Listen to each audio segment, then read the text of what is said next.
जून महिन्यात झालेल्या मुंब्रा दुर्घटनेत रेल्वे पोलिसांच्या तपासणीनंतर 2 रेल्वे अधिकाऱ्यांवर गुन्हा दाखल करण्यात आला।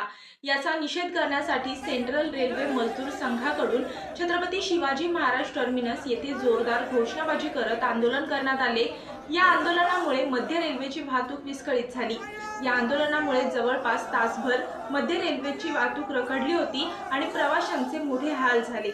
यामध्ये 3 जणांचा लोकल ट्रॅकवरून चालताना मृत्यू देखील झाला, तर काही जण गंभीर जखमी झाले आहेत। या सामान्य आंदोलनाचा फटका सर्वसामान्यांना बसला।